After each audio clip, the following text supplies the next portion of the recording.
Good afternoon, everyone. This is Liz from Augusta, and today I have a very special something for you, and that is a couple that we want to have them share their experience with Augusta Lawn Care. So, first of all, I'll have the two of you introduce yourselves and tell me where you're from and where your locations are with Augusta. Cool. So I'm Dustin Beernink, and we both are from Bloomington, Illinois. This is my wife, Kaitlyn. She can introduce herself. Yeah, so we're from Central Illinois, about 2 hours south of Chicago, and then we own Bloomington, Illinois was our first location, and then Champaign, Illinois is our second one. We're going to get started here this spring. Fantastic. We'll get into that in a minute. But Excellent. Kaitlyn, can you tell me a little bit about your childhood, your family members, and how you came to know Dustin? Yeah. We actually went to the same private school, uh, K4 through 12th grade. So that's how we met. Yeah. So I've known him a very long time. We didn't start dating until college though. Oh, So, wow. So yeah. you knew each other, but you weren't dating. Yes, Yeah. exactly. We're pretty close to like the same like core group of friends Yeah. the whole way through. So yeah. But I'm born and raised Bloomington, Illinois, and I have one little brother who's 16. So Yeah. Nice. And parents together?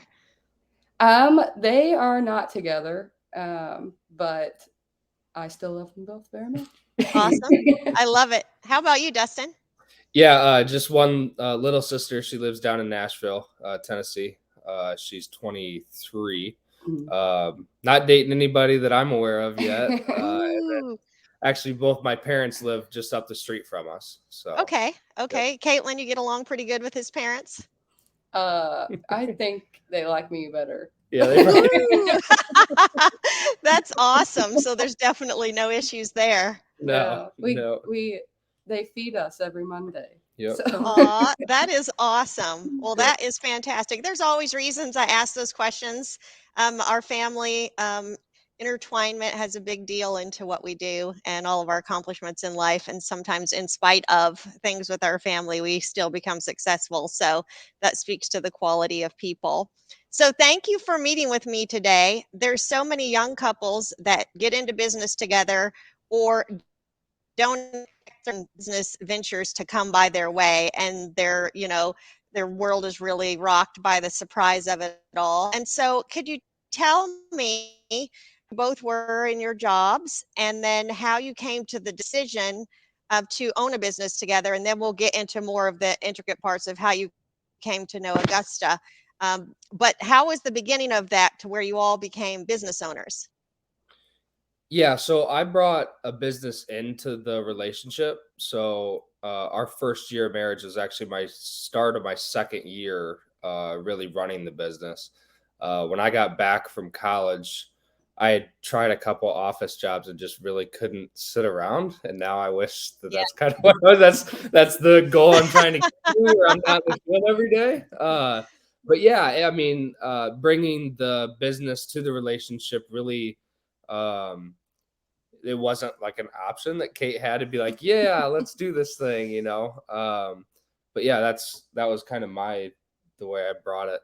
It was always just with me. That was the baggage that I had when we got married. So Okay, so it wasn't like she had to be completely surprised by that coming out of left field. no, yeah, I mean, when we were dating, there were times I'd work 14-hour days, and hey, we can't go get dinner tonight. Like I have to get this work done. And then there were other days where we got done early. Let's hang out all day Friday or whatever. So, So how about you, Kate? I think when we first got married, I was working as an orthopedic tech at a doctor's office. So it didn't really, before that though, I think a whole summer I was push mowing grass. Yep. For him. Yep. But the best part, about that was it was before we were married. So I got like my own separate paycheck. It wasn't like, our money at that point. Yes. Yeah. And then I got my own job and just helped on days I had off sometimes. But I think, did I start my new job before we joined Augusta? Yeah. Yeah, you did. Yep, that was the summer before. Okay. Yep. I got a new, much better paying job before we started Augusta, and I think I had heard Mike Andy's voice a lot by that point, but I didn't really know. I just would hear it playing like while he was in the shower or doing whatever. Yes. Yep. But So how long have you been married? It'd be almost 3.5 years. Yeah, almost. Yep. 3.5 years. And how long did you own the lawn care business before you got married? That would have been about 1.5 years Yeah. when we got married. So Okay. And how did you first hear about Mike? I was really just fed up with listening to like music and like the Joe Rogan podcast and just like Mhm. getting through the day. Yep. I was really looking for more of like a business, how to market better, or, how to grow your business type thing. And I literally just stumbled across Mike's podcast, just like looking up lawn care work or lawn care podcast, like on Spotify. And then I had another business owner here in town that I got kind of close with, and he's like, yeah, if you're not listening to him, then you're going to be left by the wayside. So that's really when I bought in. Then I found the YouTube channel just through Mike saying, if you're not watching the video of this one, and you might want to, so you can see the numbers. But yeah, that's really where I found him, was just tired of listening to monotony of music. Yeah. Pointless podcasts. Yeah. No substance. Exactly. Yep. Exactly. Yeah. So you seem to have a pretty good business mind. So how were you running the business before you started devouring that good content? Yeah. So we were pretty small when I started listening. I think my first year we did like 30,000 in revenue, and then the second year, the year we got married, I did like 125, 130. And so it was like all just like paper, like okay. Like I think at conference I showed like a thing of just like papers that I had. That was the guy's work schedule. Like that's how we invoiced. Amazing. Oh yeah, I mean it was terrible. It was. Like, our dog ate it. Yeah. Yeah, our dog ate a month's worth of work. Yeah. That's awesome. Yeah, I mean it was like at that point in the business, we could not afford to not invoice like every single piece of work that we did, and so that was like. I just lost it. It was terrible, but yeah. So it was just stuff on my phone. We had like a QuickBooks account. That's how we invoice people, is through QuickBooks, like individually.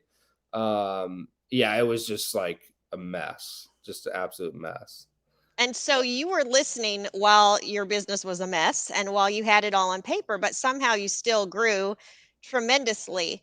So did you hear him start talking about a franchise? Had he already franchised, or how far was he in the franchise process? Yeah, about a month after I started listening to Mike is when he was like, I think we're going to do this franchising thing. And the first 10, I don't know if it was like no upfront fee or what it was. And I was like, yeah, but he hasn't proven himself yet. Like, it was still, to me, it was just a thought from him, but he was just thinking out loud. And I knew, like, from his past business stuff that he was entirely capable of making it work. I just wasn't like I wasn't set on it yet. I hadn't changed anything to what he had recommended. So it was, I was still just trying to do my own thing and figure it out. So he had basically, you had vetted him by listening a little bit, but not enough to put the systems in practice yourself, let alone put your money in the game for this young guy who hadn't even started a franchise yet. Yeah, I think I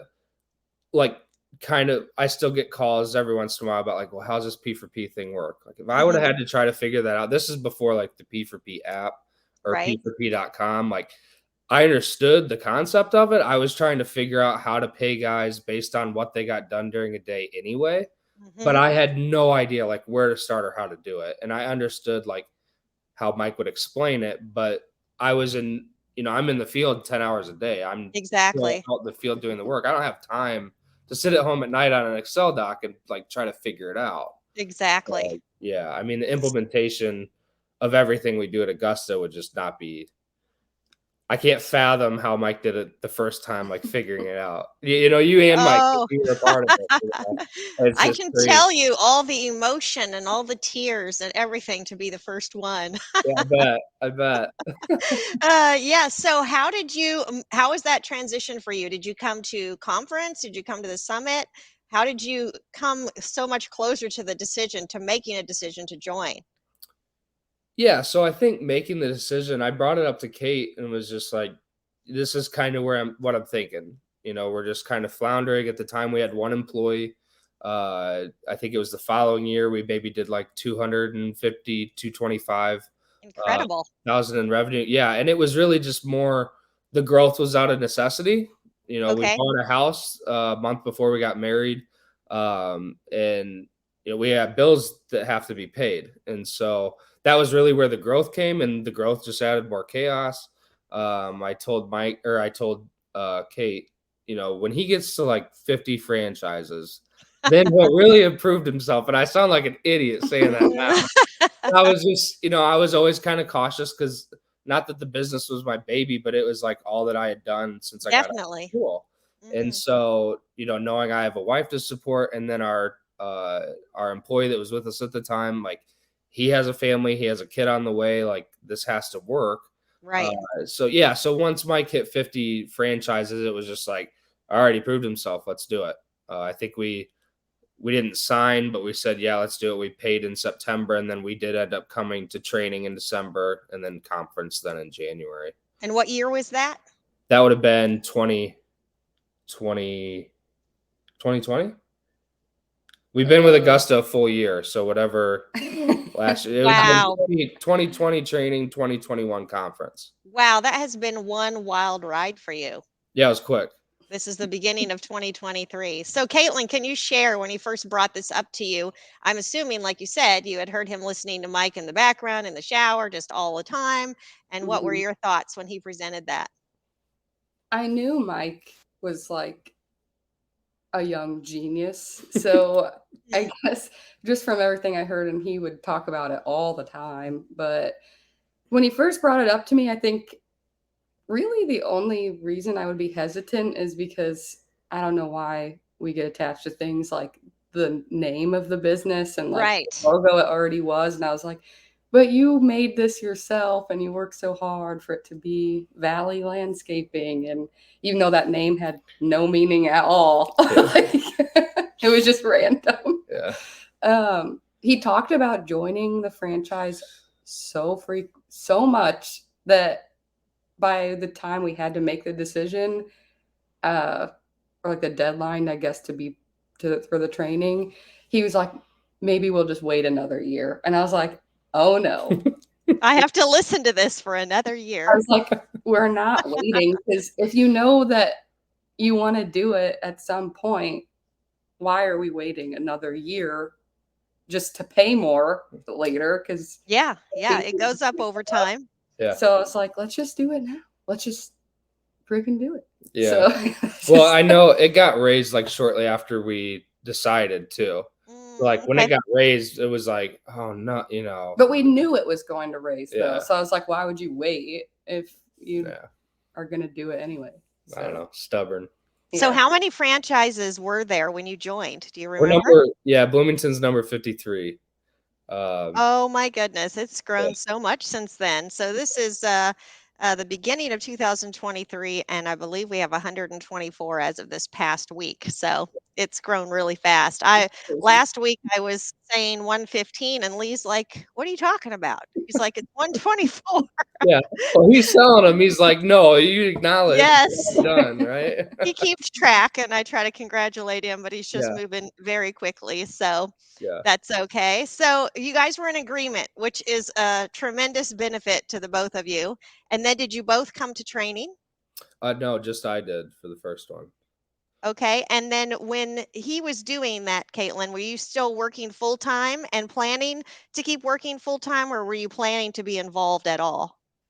Nope, I was planning to still work full time. I don't remember when this conversation happened in the timeline because it's all just a huge blur, I feel like. For sure. We talked about he's pretty great about running things by me. Like he wouldn't do something if I wasn't on board, which is nice. But he always takes me out to dinner if he's got some question he wants to ask. Ooh, And I'm always like, yeah, that's totally fine. And he's always so nervous for some reason. that's sweet. But we had like a 2-year plan, I guess, where we would live off of my income while we were growing the business. So that's what we did going into our first year with Augusta. So That was after training too, that conversation. Okay. Okay. I got back from training and I saw like the numbers, and Mike runs through the, if you spend this much on marketing and then you profit this much, then you can spend this much for marketing the next year. And he runs like the two side by side on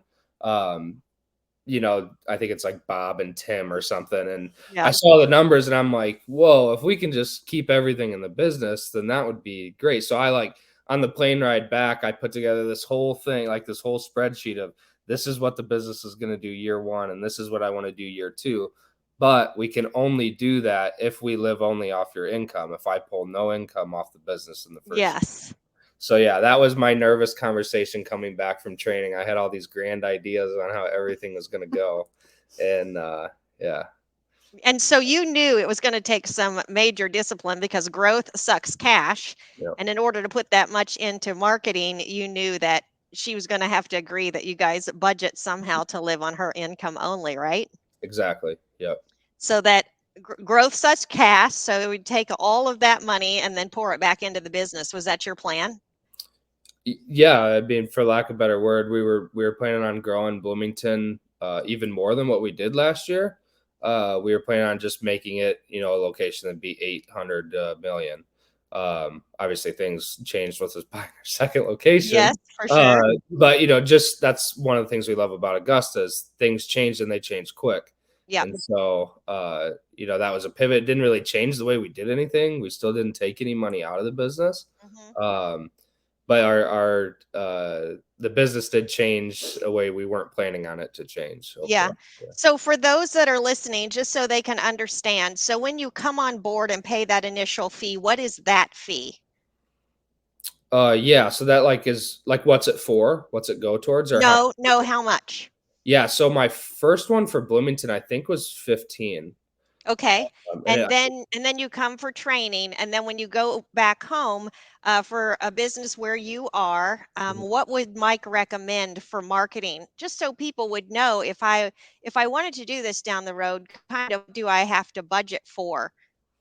Yeah. So the recommendation from Mike and Lee when I joined was because we were bringing an existing business in, don't spend like a crazy amount on marketing and try to do all this growth. Just make sure that you're within the systems, everything, the transition goes smoothly.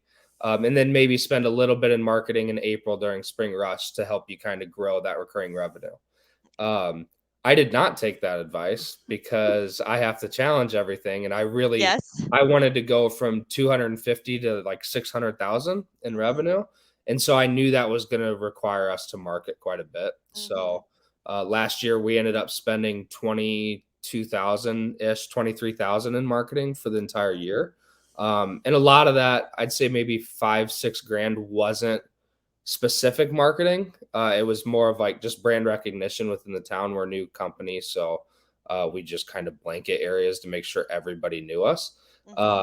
But did you do that with door hangers? Is that how you mean you blanketed the area? Yeah, we do. We're really big on every door direct mailers. We're okay. Good in our market. So we did like 12 of those, 11 of those. Amazing. Yeah, we did a lot of Google ads.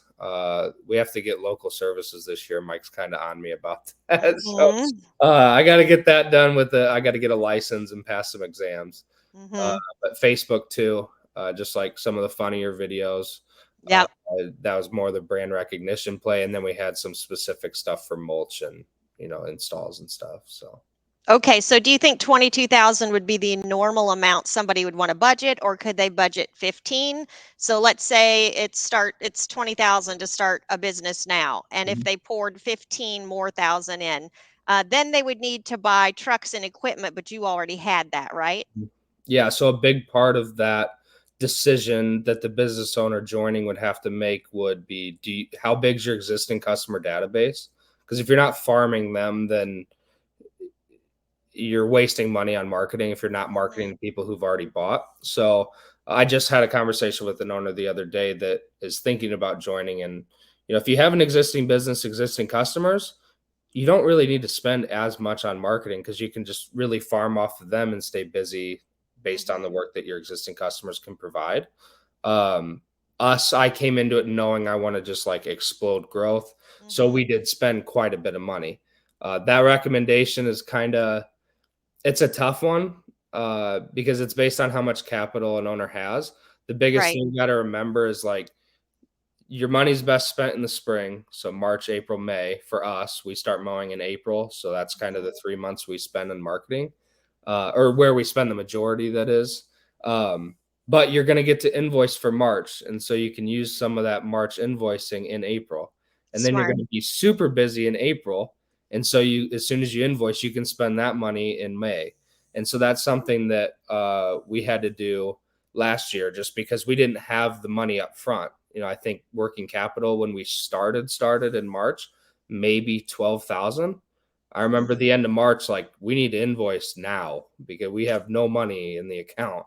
And then all of our advertising in April was all the invoicing from May plus a little bit of working capital. We ran ourselves extremely thin. I was pretty stressed out last spring rush because I had these goals set on what we're going to grow. And I mean, I remember coming back home. I don't like anything less than 10 to 15,000 in the business account. I remember coming home like April 20th and there was like 3 or 4 grand in the account. Wow. I had to pause all marketing. I basically just had to save that money for now I'm not going to think wages for employees. Payroll. Yeah, payroll. And then it was just like, okay, once we hit payroll, we invoice, then we'll be set. And we had an all-time high month in April. And so then we just used that in May and just kind of kept rolling. We should have paused. Looking back, we should have just paused, got some money in the account, and then went. But I knew how important it was to market just during spring rush when everybody wants work. Yeah. So a couple questions people would have that are listening. Number one, why in the world would you even think you needed to join Augusta when you were doing incredibly well by yourself with one employee? I mean, for people to get to 200,000 for a lot of them, it takes many years. So why would you even think you needed something like Augusta? Any thoughts? You can take that one, or I can answer it. I got you. My big thing was if someone bought an Augusta location in Bloomington before I did, I knew Augusta would just like train us. Like they would blow us out of the water. We've always been focused on residential. And so I was super nervous, like, oh, someone's going to come in, they're going to buy Bloomington, and I'm not even going to get an opportunity because we don't plan on moving from this area anytime soon. And so that was number one, was just like nervousness that I may not get an opportunity at it. Yeah. The other thing too, like kind of what we talked about earlier with running P for P, like on the back, I knew that would change my business. I didn't realize how much it would change my business, but like the fact that Command Center runs P for P for us and they do all the office stuff. I remember working till 8, 9, 10 o'clock typing up estimates, and knowing that I'd have an office staff that would do that for me meant more time at home, more time with Kate. I love to fish and hunt, and so more time out in the woods and out in the outdoors. And so that played a big role into us joining. We didn't need it from a financial standpoint necessarily. Our marketing worked good enough. We had one employee, everything was paid off when we joined. We didn't need it from a monetary standpoint. I was pulling 70 grand out of the business a year just because I'm still in the field, but I was working 80, 90 hour weeks. Right. And so I knew this would basically buy, in my opinion, 5 to 7 years off of me trying to figure stuff out on my own. Yeah, for sure. And your reason is actually different than I've heard from anyone. And that is really you could see the big picture of Augusta and the big vision and realize, okay, they're taking over in the landscape industry Mhm. and I have this space around me. And what if they take it before I am able to monopolize this area? Yeah. So that's a big concern. I mean, on your end that I would say a lot of people would not even think about. Yeah. I And then mean, go ahead. yeah, it gave us a reason really to work. Before I was just cutting grass, uh, make enough money to make sure that my employee, which is Kyle, our GM, our employee at the time, make sure he can bring money home, make sure I can take money home. There was no other reason to be cutting grass. Now I look back at like how I would not necessarily treated customers, but the way that I looked at customers is just like money sitting in the Yeah. grass. As soon as I cut it, I get it. Like, I don't look at it that way anymore. I love Yeah. talking with other owners and helping them. It's given me purpose for cutting grass more than Mhm. just to pay the bills. Okay.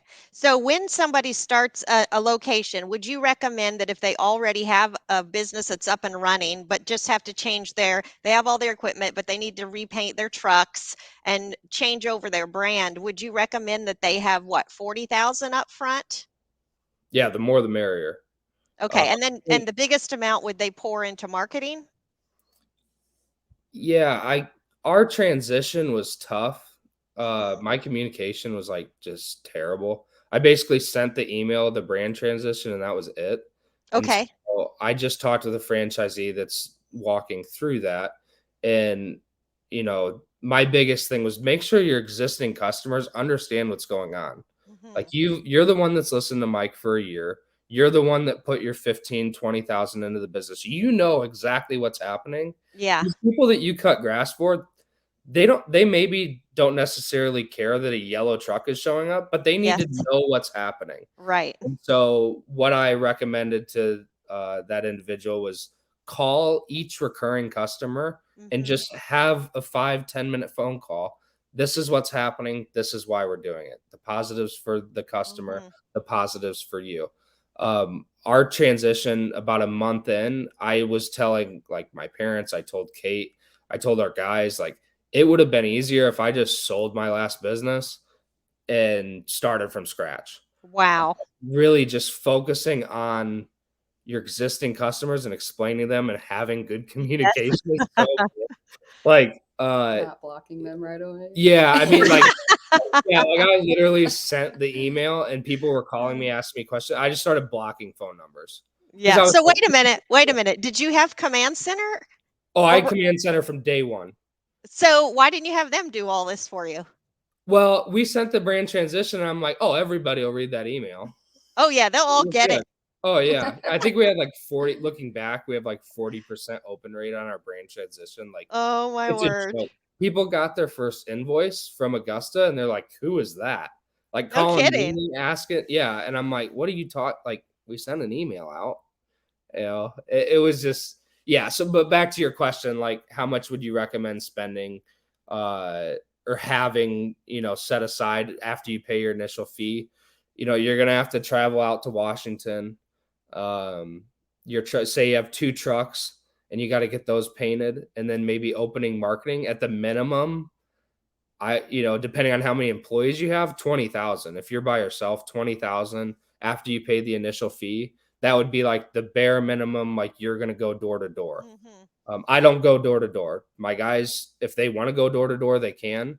I personally don't like it when somebody knocks on my door, so we Yes. don't do that. Um, but it requires more cash to be able to market on Facebook, Google, and every door direct mailers because Mhm. I'm not willing to walk, Mhm. basically. Yeah, so a couple things there is you didn't have a CRM. If you were doing everything on paper and you Yeah. didn't have a CRM, that was probably a big factor into how difficult the transition was, right? Because Yeah. they were getting their invoices from QuickBooks before and then Yeah. suddenly Augusta. Yeah, so some of them would get like emailed, kind of like the franchise does, Mhm. send an emailed invoice, and then others were literally getting paper. We would sit in the living room and We. write their address out and then send it to the mail, and it was just shambles. So the whole fact that they were getting anything in their email, of course they're not checking because they've never got one-click estimates. They've never got any correspondence from you via email, and suddenly they get this very professional looking invoice for their services. Yeah. And they're also only going through me. I didn't have Right. enough staff. I'm the only point of contact. I'm the one on the property. I'm the one doing the estimates. I'm the one doing their invoicing. Yeah. Everything is, everything went through me for 2 years or 3 years that we had the business. And now all of a sudden they have to call an office staff that they're not used to. Like, Yeah. explaining that is so big. Yes. I can't pound that into new owners enough when they call me. Like, you have to make sure they know what's going on. Yes. And everybody listening, believe me, we walk you through all of those things. So, Yeah. how were you emotionally in regards to transitioning your brand? Was it as hard as you thought it would be? I looked at my old business as just a way to make money. I didn't care who we worked for. I didn't care how we worked for them. It was just get the jobs done, make sure it's good quality, but Right. just get the jobs done and go from there. And so, How did you feel about that, Kate? I kind of missed the. Oh, sorry. the brand, transitioning the brand. Oh, I think that it was just kind of sad because it was like, like his baby or whatever. Mhm. But I think when I thought about it after he explained everything to me, that was the only thing holding me back. So I was like, well, that's stupid. Like, Yeah. I'm not gonna let the name and the picture Mhm. stop us from doing this, because when I would ask him when he was like, well, maybe we'll wait another year, and I'd be like, well, why though? And he would be like, just because he's nervous. Like, there was no good reason. No real reason. So I was Change isn't like, easy, we're like- not It's so doing true. Yeah. Yeah. I would like to say that I'm the reason that we joined Augusta. Okay, we'll give you all the credit. I love it. Yeah. It's a But no, group I mean, effort. kind of like what Kate had said earlier, like the name Valley Landscaping, the Mackinac River is really close to us. It was going to be Mackinac Valley Landscaping. It was way too long. So we're just like, oh, let's just name it Valley. So let's go to AugustaLawnCareServices.com. Yeah. Like it was, I just had no tie to the name, and I just really didn't care as long as we were making money. As far as like leaving the old brand, I didn't really make that option or a vote for our existing employees. Like I told them from day one, we will be paying P for P. That is like one of the main reasons we're joining. We're paying that. And if you don't like it, I'm sorry. Yeah. But Well, for us, Mike said that we were going to vote, but he already told me no matter what people vote, we're doing this. Yeah, exactly. And same thing like with Augusta. My guy, I think if you ask my crew, like when I came back from training, they could see like, oh, like this is for real. This is going to happen. And it's, Huh? yeah. Yep. That's pretty awesome. So from that moment to the moment you bought your second location, let's just talk about the first one. What was your growth employee, truck, and revenue wise? Yeah. So we gained like an employee-ish. We Okay. constantly had a guy coming and going. So it was me and 2 other guys, and then 1 extra that changed throughout the year. Revenue growth was from about just a little over 200, like 225, 250, somewhere in there. I don't even know because we did so much cash before. To this year, we did just under 500,000. Amazing. Yeah, we did a lot of snow removal. Yes. Okay. Which helps with that. We actually kept that under the old name because all of our contracts had Right. that name on them. So it doesn't necessarily show that in our Augusta stats, but that's what we did. And so, trucks, we added 1 truck. We tried to keep 1 guy in a truck each because the 2 guys that stayed with me last year were making such good money by themselves. They just were like, get me another truck so we can run snow routes. Yep. But gained a truck, doubled the business. The biggest number I think was the amount of revenue produced per employee. I think that really attributes to P for P. We were doing about 60 to 63,000 a year for revenue per employee. Wow. This last year we did 125,000 in employees. Amazing. So do you feel like going P for P, you could actually have less employees? 100%. Yeah, we couldn't have done what we did this last year without it. I thought my guys were super efficient too. Yes. Yep. No shot. I don't know what they were doing, but they weren't getting work done. I know that. It's now they start thinking like an owner. 100%. Yeah. And that changes the whole game. I remember that, somebody would forget some product that they need to apply to the lawn and they'd drive all the way back. They didn't Yeah. care. And they drive all the way back and realize they forgot something else and drive all the way back. And on P for P, that stopped just like that Yeah. because they realized they weren't getting money till they got there. And just like an owner, we don't get paid till we get to the job and get it done. So they started to Exactly. think the same way. Yeah. It's So, just like getting materials too. Like instead of getting 8 yards because the job, we'll stretch that extra yard or we'll have to go back. Like now we're getting 9 yards and we have a yes, little bit extra because we're going to use it tomorrow anyway. It's yes. crazy how things change as soon as you start paying guys better. Yep, no naps in the truck anymore. Exactly. And you don't have to track their trucks anymore either. It's Yep. so awesome. Yep. Yeah, Amen. just things you never thought that would matter. The benefits that you thought would not be there's more benefits than you thought. And Yep. then the negatives that I thought would be there culturally and that turned out to be absolutely nothing. You wouldn't Yep. think that a culture would get better, Mhm. but I found culture even improved, which is phenomenal. Yeah, it's kind of like a game a little bit. Yes. I had employees coming in on Monday morning meetings and they're like, "Well, I know I'm going to make the most P for P this week, so Yes. good luck to everybody else. I hope you guys do great, but I'm going to make more than you."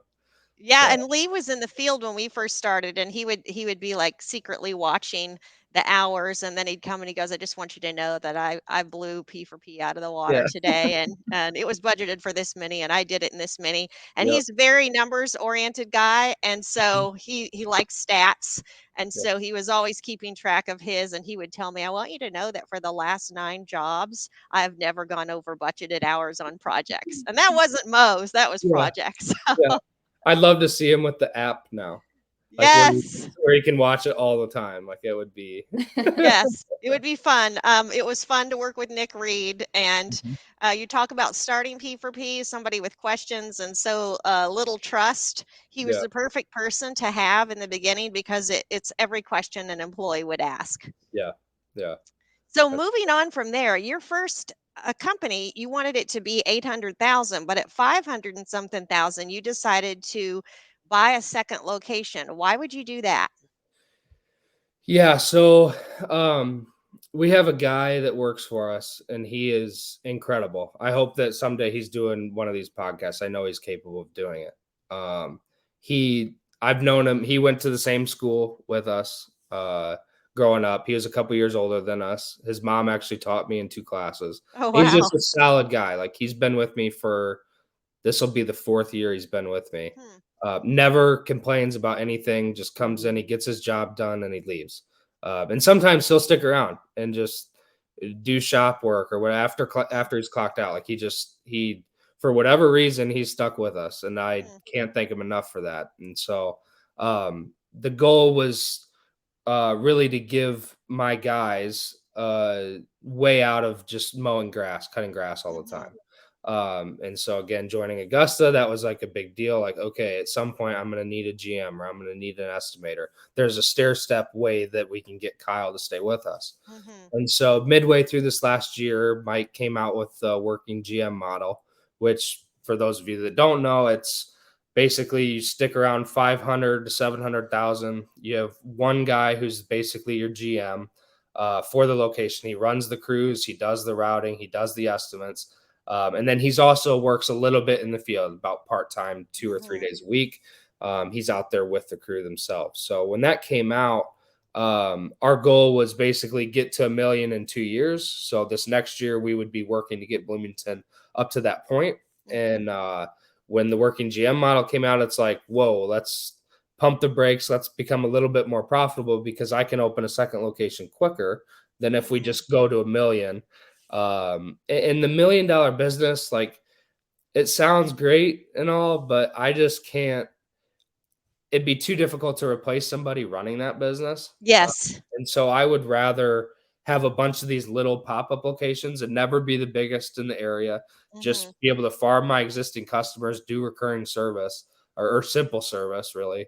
and grow from there. Get as many locations as possible and just keep them around that $500,000 mark. So Mhm. that's really where the pivot from trying to get to 600,000 and then a million the next year started. And that's the reason we were able to profit what we did this last year, was because basically by June or July, we were like, okay, we're not going to spend nearly what we're spending in marketing to grow as much as we are. We're just going to stop and try to be as much, as much Mhm. profitability as we can be. Were So you concerned that you would lose him because he already knew everything about it? His skills were the top as they could be. So either he could go do the 3F well, he couldn't do the 3F program yet because he had only worked for Augusta for 1 year. yeah. But were you afraid that he would go off and run his own business? And did you think, kind of like Mike was with Lee and I need to give this guy some incentive and something to work towards so that that doesn't happen? Yeah, 100%. I couldn't see him full stopping and starting his own business. He's got, a wife, and he's got a new baby girl who's just a little over a year old. And so that aspect would be pretty hard to do as far as like the money up front. Mhm. Um, but I could see him going and managing another store, or going and working. He worked retail before he worked for me, and he could very easily have ran that business that they have. Mhm. Um, I think they did him a disservice not keeping him after I made Yeah. an offer. But yeah, that was, we were Mhm. going to lose him if we don't show him, hey, you have ability here to grow. And what was nice is we paid him salary before we joined Augusta. Mhm. He made about, without, he doesn't care, 10 to 15 grand more than what his salary was Mhm. on P for P. And then Okay. he's going to make way more money than both of those. He'll make more money probably this year than he made the last 2 years combined being the GM, working And GM. and how does that work? Does he stay at the location that you purchased first, or does he move to another one and start from scratch? Correct. I'll be the one starting from scratch. I'll be driving about Okay. 45 minutes, and then he's just basically maintaining Bloomington. I'd like to see a little bit of growth, especially in the recurring side of Bloomington. Mhm. But yeah, he's gonna stay here and maintain it. I know he'll do great. He knows all the customers. All the customers know him. He can't help but have a smile all the time, Mhm. so I know he'll do Yeah. great. Yeah. So, how does a working GM get paid? Do they get paid a salary? And then is their motivation based on the revenue? So they're motivated to continue to grow the company because are they going to get a cut off the top, some profit sharing? Yeah. So what's great about Augusta is each owner can make that decision for himself. Okay. And so the way that I've done it though is just the way that Mike has recommended, which is pay salary, and then they'll get a percentage of year over year growth, which is a very small percentage. Obviously, if it was big, then that's all they'd focus on is Mhm. growth. And then he'll also get a cut of profit off the top. And so I think the recommendation's like 25%. Ours is a little bit less just because I haven't pulled salary off that location in a year. I'm really the one that grew it. If he started from nothing and grew it to 500,000, 25% would be on the table all day long. Mhm. But because we spent 4 years growing For Bloomington, sure. it's going to be a little smaller percent. Yeah, So which makes sense. So now you have Kaitlyn's income, and then now you're starting this new one and pouring cash into that. So, off of the new one, if an owner did this, would they start taking a salary from the new one to get some more money? Because otherwise, you're growing this new one, and all the money is now going into that. Are you still trying to live off her income to start the second one, like as a challenge? so I got back from I went to second training with our Okay. general manager, Yes. just to help him at night if he had questions. And I love meeting the other owners. So anyway, that's why I went. But I got back from that. We had another dinner meeting. Yeah. And when we joined, it said, "Hey, I need 2 years where we live off your income." Mhm. And I got back and I was like, "Give me 2 more." So I have 3 years starting from January 1st to make it happen. We'll be living just off Kate's income for the next three, hopefully. And then basically I'll be pulling salary off the first location. Okay. That's more of a tax thing than any, if I'm not, we'll be an S corp by the end of the year, likely. Okay. So I'll have to. Mhm. Champagne money will stay champagne money, and then any extra profit we can pull from the Bloomington location and help Champagne grow quicker, we Mhm. will do that. Okay, so you're keeping the two businesses and everything about them totally separate. Fully separate. Yep. Yep. Okay, and would you swap employees back and forth either, or they are both in two separate CRMs, or how does that going to work? Yeah, so my goal is to have everything fully separate. Hmm. I mean, I don't even want to be moving equipment back and forth. Again, we're an hour away from our second Okay. location, so it's a little bit tougher to do that, even with employees. Mhm. Um, I think in order for Kyle to be successful here in Bloomington with managing what we have, and me to be successful in Champaign, it's got to be completely separate. Mhm. Otherwise, it'd be like having crutches. Like I'm not Mhm. about that. You do your thing, I'm gonna do mine, and we'll talk. But Mhm. I don't expect either location to help either way.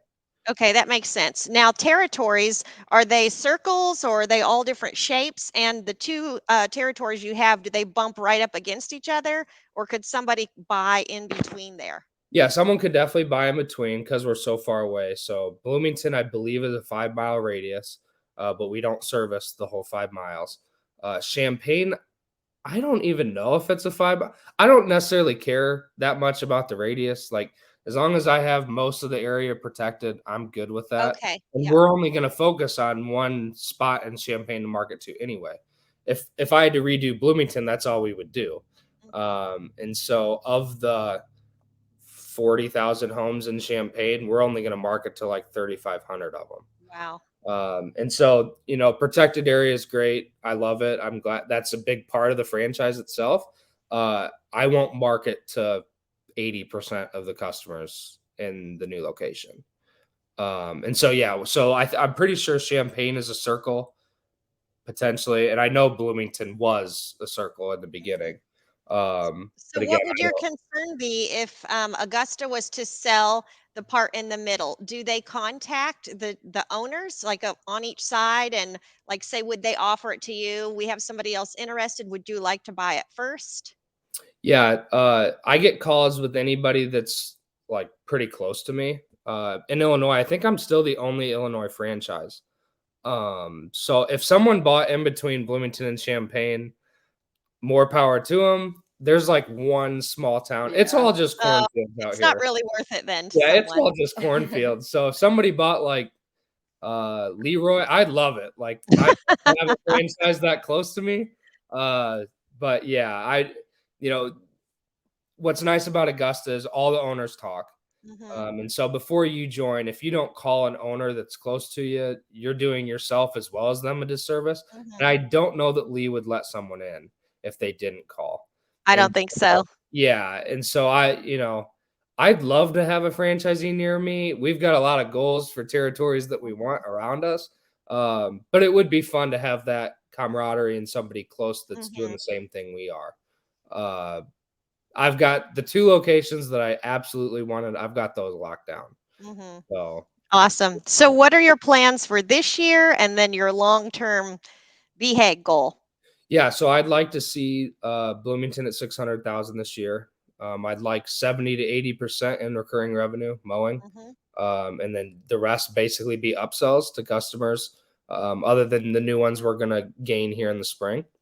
Hmm. So that'd be Bloomington's goal. Champagne's goal is 200 to 250,000.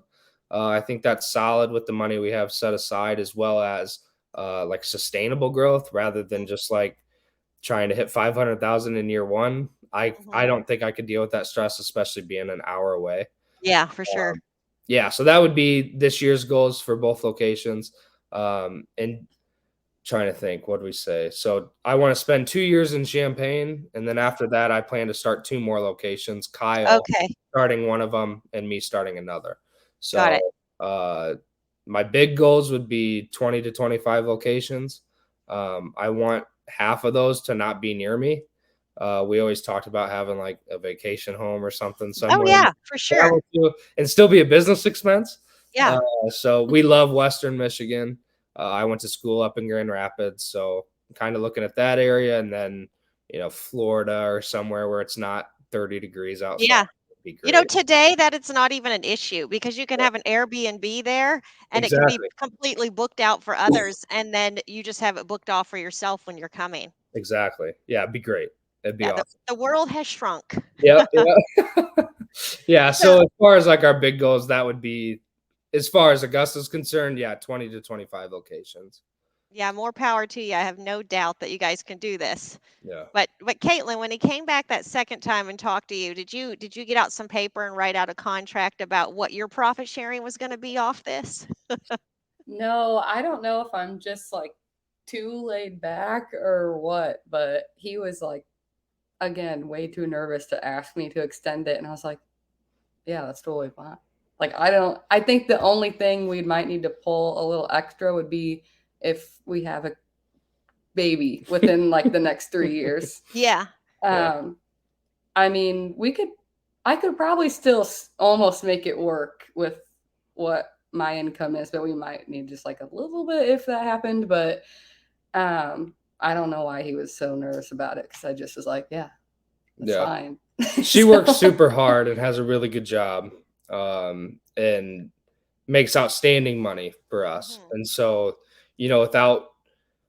without that, it would be hard to do what we're doing. If Kate would stay at home, I told her before we even got married, like, if you want to have your own business or your own career, that's completely fine. You always have a job with us with the lawn care if you want. If you don't, I understand, because cutting grass, it just is what it is. It's cut and dry. But yes, the fact that she's taken her career as seriously as she has and worked as hard as she has to get to where she's at, it's only benefited, herself and I, really. And I know it took a lot to get to that point, but we're there. So it's awesome. That's awesome. So I would say from observing the two of you that there's no way that the two of you could do this unless these goals were aligned, and that Kaitlyn can trust you because of your track record. Because without Augusta, you did really well. With Augusta, she's watching how you've handled yourself, and so obviously she felt confident enough in you to do this again and make another commitment to you for that. And so kudos to you both for that. What would you say, Dustin, to a couple who maybe he has this BHAG and she's not on board? That makes it extremely difficult, right? What if when you had come back and you had been nervous like this and she said, no, I just can't do it? That's huge for a relationship. So what were you thinking that if she said no, what you would have to back off on? We wouldn't have moved and done anything if Okay. she wasn't on board. And so whether it was the stress of joining Augusta with the upfront fee, that was my first thing to be nervous about, because at that time she didn't have the job that she has, and we didn't necessarily have 15 grand laying around, nor the money for me to get out there to Washington, or the money to paint the trucks. Like, it was, the first year was, I knew the financial state, but Kate's pretty laid back. She's just like, whatever, dude. Like, just do your thing. So, if Kate was like, hey, we would not have done it. Same thing with the second location. When I talked to her in June or July about, hey, I think we should probably do this second location idea. And we were between two different places, another place that's out, or another town that's west of us, and then Champaign. I don't know that you really necessarily cared which one we did. It was just, if she wasn't on board, we wouldn't have done it. And I would have probably been more persistent and annoying, which is probably part of the reason why Kate just agrees with everything, because when I get on something, I don't get off of it. But yes, my encouragement would be, if your significant other or your wife or, your family's like, I don't know about it, then maybe pause and think about what they're, asking you about. But if you check, like Kate had a couple questions here and there, like about how I felt about certain things, like changing the name. Once I answered those and we were both on the same page, then it was, let's do it. okay. Yeah, if Kate ever was like, hey, can we just not, and just take income off the locations that we have, we would just stop and do that. That would be easier. It would be. Yeah, absolutely. And we could live a great life pulling, profits off of the business. Not that we don't, but, bringing in a couple 100,000 from two locations would be great. It's just, we have bigger goals, and as long as she's comfortable, I'm comfortable. I love it. So I'm just switching gears a little bit. If somebody was in your place and they were growing that big, they would have to hire office help. And as most of the listeners know who have followed Mike, he has what's called the command center that is for the franchisees. And so the idea behind that is that they take at the place of you having to answer the phone yourself and having to do all the invoicing and have to deal with all those long calls with the customers. Um, if you didn't have that, would that have made a difference for you as well? Because basically, it takes the entire pressure off Kaitlyn to have to be involved at all if she doesn't want to be. Yeah, plain and simple, our business would not be where we're at without command center. It's not. It's possible, and we could have done it. I would probably not have done this interview. Like, I just wouldn't have time if I didn't have an Right. office staff. Our relationship since joining Augusta, I think, is massively improved because I'm here. You're around. available. Yeah. 4 o'clock is done. There were maybe 4 nights I worked past 5 o'clock. Like, I'm home. Not that it's not possible, but the other thing too, command center deals with that stuff all day, every day. Yeah. They know how to handle customers and how to put out flames. Like, if someone got, mad at me when we ran our old business, I'd just be like, will you just pay your invoice and find somebody else and leave me alone? Like, as bad as that is, like, bad customer service, like, I'm out there sweating my butt off to make your property look good, and then you're going to complain because Totally. there's a mulch or a rock in the grass. Like, come on. We're not the most customer service. No, not me. So, having command center that knows what they're doing, can handle customers well. I mean, Augusta franchises are so far ahead just by having that asset. Yeah. Like, I've told other owners that don't use command center to the fullest. Like, I would pay, if command doubled their prices. Don't tell Mike this, but if command doubled their prices, I would pay double the prices to have them do what they do. It's that valuable to me just to not have to spend the time in doing that kind of work.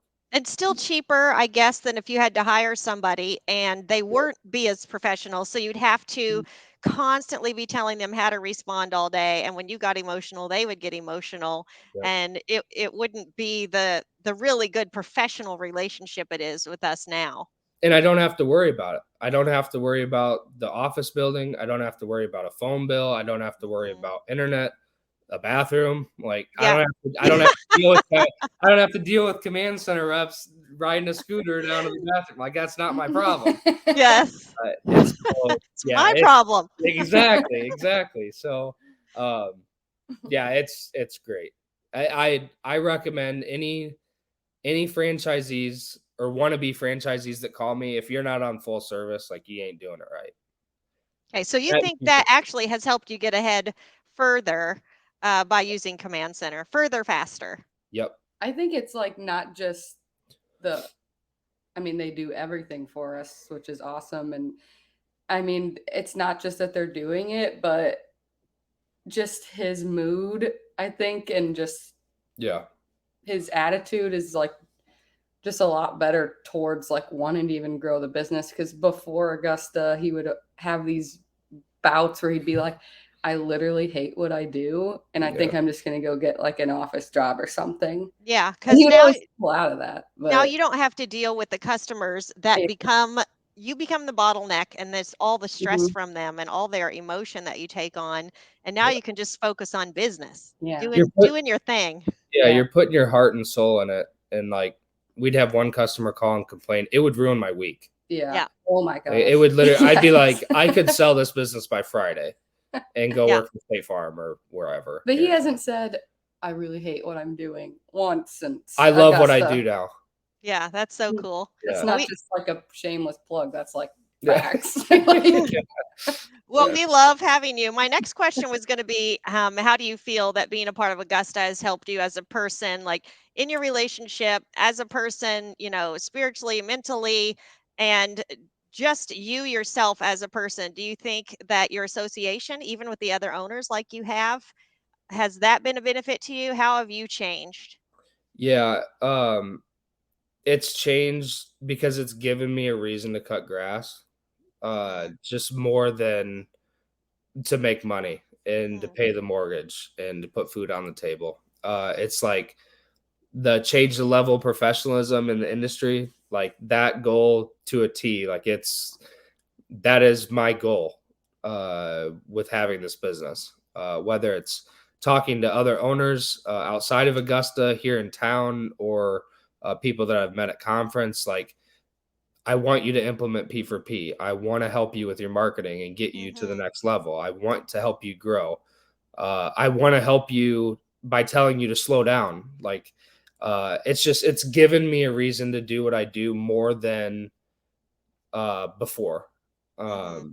It's not just for a check now. I can help other people. I can help my employees get to a higher level.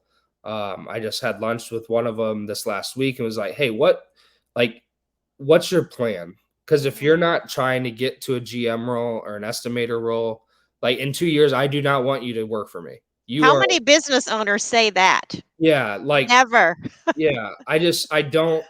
I would be, now don't get me wrong. If a guy wants to come mow for me for 10 years, cut grass, like that's awesome. If I could have an employee stay with me that long, but I would be doing them a disservice by not helping them get to the next. Right. And so that's the conversation we had Tuesday. And he's like, yeah, what do I need to do to get me to a GM role? And that question's awesome because 2 years ago, there's not an employee that worked for me that would be like, yeah, someday I'm going to run this. And now he's got a 2-year plan we laid out for him. That's like, you need to listen to these audio books. You need to go on a ride along with either Kyle or I while we're doing estimates. And I could, if he stays for 2 years, there's no reason why I don't see him taking that position. Awesome. So you said audibles, so that leads me into the next segment. What kind of audibles do you listen to, podcast, and did you do any of that kind of thing before Augusta? Yeah, so I always listen to podcasts. I had mentioned music earlier. I listen to a little bit of music, like when a customer would tick me off and I just couldn't learn, I'd be like, all right, I just need to listen to music and like tone everything else out. But yeah, podcasts are big, books are big. Probably my favorite book is The Millionaire Next Door, which is written in like 89, long time ago. maybe. Yeah, like I just love that book. I'm a big numbers guy. I got my degree in finance, so I love that book. Is just like I just eat that book up. I listen to it once a year, at least once a year. And so finance books, business books, Jocko Willink, I know you're a big fan of. I've listened to all his stuff. I don't think he has a podcast. I don't think I listened to that one. Yep, there's one. Okay, yeah, and obviously, still anything Mike puts out, I listen to it. Whether it's immediately, in the morning, like there for a little while, he wasn't posting daily, and I'd wake up and be like, dude, come on, what are you doing? Get it together. You've got a media team. Come on, like what? Are you doing? But no, I listen to every single thing he puts out. A nice thing he did this last year was start the masterminds where he's with all the owners every day or every weekday. I listen to every one of those either that night or the next morning. Me too. Yeah, so there's content everywhere. It's just a matter of finding the good stuff. Exactly. How about you, Kaitlyn? Well, I am not nearly as much of an entrepreneur as an Augusta owner. Even though I guess that's probably good. That would be too much dynamite in one place. Because every time he's like, well, if you really want to open your own business, I'm like, you said I wanted to do that. When I'm around like all the Augusta people, I'm like, man, do I even have a goal? Like I'm just but I think I've just kind of found peace with myself that's good. That's not who I am. And I just don't think the stress of it's worth it to me. Like I work to live and not the other way around that a business owner needs. Like they love their whatever, but I love living life like outside of work. So I think that works well in the fact that I never really wanted to be our office staff. Like I didn't like my last job that much. So I was like, if you need me to be your office person, I would do that. But I don't know. I like being able to just kind of provide for us in this time. And as far as like listening to things, I listen to more music at a volume that upsets him. And my podcasts are more fun oriented than The Yes. Office Ladies is probably yeah. I love it's gotta listening be to up The there. Office Ladies. And there used to be a couple like Sadie. So would you say, Dustin, that her superpower might be contentment? Yeah. Yeah, what's nice, it brings in balance, because I'm like, Yes. you know, I'd tell her all the time, if we weren't married, like I would not be doing half the stuff we do. We just got back from Vegas for Valentine's Day. I would Awesome. not have done that. Like Yeah. I don't like traveling. Like I like to work, and Yes, so it brings in really good balance. Yeah. And for sure. Because Yeah. they'll be like, "What's your really? If you could have any car ever, what would it be?" And I'm like, The one I have. yeah. I think That is awesome. That's awesome. So, what about favorite quotes? Either of you have a favorite quote or quotes that Oh, you I want to knew share? that. Yeah, I knew that question was coming, so I wrote some of them down. I've got a whole notes page in my phone that's just nothing but quotes. Awesome. So the first one is every business only grows to the level of the entrepreneur. I Mm, think that's Mike Andy's. that's pretty good. Yeah. And that just kind of speaks to what we've done. Like Mm, we got the business to a certain point, and then joining Augusta, we've gotten it to the next point because I grew from it. mhm, And you know, it's continuing to do that as I continue to improve myself. You can mhm, just see me getting out of the way has really helped. And so that's one I keep kind of in the back. And then one I heard at conference was never reduce the target, always increase your action. I'm not always good mm, at doing that because uh, it was tough this year to have goals set and then midway through the year be like, oh, we're pivoting. I'm a huge right. goals guy. And so knowing we weren't going to hit 600,000 was like, that bothered me Mhm, because we reduced the goal.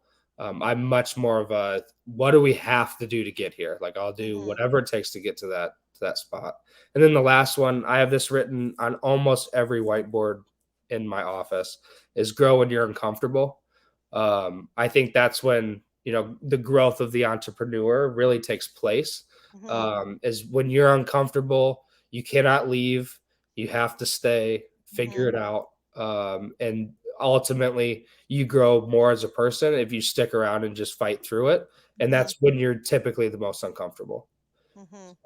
So let's speak to the young man or the business owner Yeah. that is most definitely like you. So let's say they're well educated, so Mhm. they get the content and they get where Mike's coming from business wise. They're massively goal oriented. They wonder what in the world they would ever need Augusta for or anybody else to partner with them in business. What would you say to somebody that's that on fire, that goal oriented? How did they find the thing to really zero in on and then scale it, no matter what it is? Like, what should their mentality be to kind of pace themselves, as you obviously have done, because you could go way off the rails in any direction, being as focused as you are and just picking something. So, if you had to talk to yourself, what would you tell them to set them on a good path? Yeah. Number one would be willing to learn. So obviously listening to Mike or finding good content, Hmm. being willing to take things from that Hmm. and implement them. That'd probably be number one. Number two, more advice would be like, it's not a race. Mm, I find myself a lot of times like, oh, I've got to, catch up to somebody I graduated college with, or, my buddy, a lot of our friends are a lot older than us, mhm, 30, early 30s. They have beautiful houses. mhm. Not that our house isn't beautiful. It's half the size of theirs though. Yeah, And so it's like, what do I need to do to double the size of my house? And it's not, nobody cares. yeah, they don't. Nobody cares how shiny your mowers are. Nobody cares how many horsepower your mower has. Yep. Nobody cares how new your truck is. No one cares. It's not a race. You're only doing what you're doing to please yourself at that point Mhm, if you're trying to be better than someone else. mhm, And the truth of the matter is, is likely someone somewhere that it will always be better than you. And so, I guess define what matters to you. Right. Focus on that. Without a goal, you're gonna hit nothing every time. And so True. set a goal for what you want. Like when we joined Augusta, or when I started the business, I wanted a nice truck. So I just recently got a nice truck, but it took me 4 or 5 years to get to that point. Right. Okay. Whereas So you I know paced yourself. exactly. I know Yeah. guys that year one to start their business, they went out and got a loan for 40 grand, got a big lift, big tire. I love that. That's my style. I love that kind of vehicle. That's what I want. But I knew that, okay, if I just wait and grow the business, eventually I'll get that. Right. And they don't care. Nobody cares. You Nope. don't care what truck I drive. Kate probably doesn't care what truck I drive. Like, it doesn't matter. As long as it goes forward and backwards, it's a truck. And so, your neighbors don't care. It doesn't matter. It's just focus on you. It's not a race. That is great advice. I tell you, if a lot of young guys would listen to that, they would be It'd save a much lot of money. encouraged. They would It'd save save a a lot lot of of money money. and heartache when it gets too stressed. Kate, would you have anything that you would like to share to the girlfriend, the wife, the partner of somebody that's like him? Yeah. Well, I don't know if they're all like, I don't know if you think I'm go with the flow. Sometimes he doesn't, but I think I am. But I would say yes. I think really the biggest thing with Augusta for me is like the community of people. It's like so fantastic. Like I think the first thing I went to was one of the conferences, and just since then, every time we get all together, I love being able to see, because you just like love each other, because it's like Yeah. you're It's in the family. same mindset. Like it's great talking with the other like ladies, because we're all like a little bit in the same position. Like I think most of the ones I know have their own job, at least a little bit. They might do Yeah, their something. own thing going on. Yeah. Yeah. And so it's nice to like you have them to talk to when you're like, oh, they think we like don't know about Augusta. Like we listen to Mike Andes just as much as you because of you, and we know what's going on. It's just Yeah. but I think, yeah, the people are really great. And I think for even Dustin's question about what would you say to somebody in his shoes, that why do they even need Augusta? I think just like being part of something bigger is like fantastic. And I mean, he talks to other franchisee owners all day. Like, and that's just really great because whenever they have issues, you have somebody to call to bounce ideas off of, which before we didn't just know, 100 other lawn care business owners that we had access to. Yeah, we knew like So 3. that's been, really great, I think. What would you say to like a young wife, like supporting me or? Isn't that nice coming from him, looking adoringly into your eyes? Whoa. I mean, I think Augusta, after being part of it for just like a little bit over a year, they do have their systems in place. And you can see it. Like when I go to the conference, I'm like, oh man, do I want to like start my own lawn care business? That's exactly how I feel when I'm like, around everyone. What am I doing with my life? But like, I think like if you just give it a chance and like definitely reach out to talk to other people, there's not a single person I don't think that would be like it was a mistake. It's nobody's ever said that to me before we joined, and I loved at like conference being able to talk to some other not yet Augusta people about like Who why became Augusta people after that. became Augusta people, and I was like, yay. Yeah. Like, I was just That's like, pretty cool. they just see like, oh, like these people actually care about you. Yeah. And I think, you can just give it a shot. Like it's not going to hurt to grow and benefit your business, and the systems don't seem to fail. So Yeah. it's been pretty great. One of the ladies that you talked to at Kaitlyn, I'm sure it was the same lady that came. She was just wondering and asking all the ladies if she should really join. And when they did join and they just came to training, she goes, I kept watching for the BS meter to go up, the BS meter to go up. And she goes, and there just wasn't any. Yeah, she texted me. I just love her. Yeah, she's pretty awesome. Yeah. So, yeah. There's So, no doubt that, like, regardless of where Augusta goes, like, you can't say the owners don't care about each other. Yeah. no. You know, we care about command center. I care just as much about a command center rep as I do anybody that works for me directly. Mhm. You know, it is one family. Yeah, for And sure. yeah. Yeah. Well, I really appreciate your time today. I know it's a sacrifice to take away from your weekend, but the reason I do this is also not for my own benefit, but for people outside of Augusta, not just to become somebody that's a part of what we do.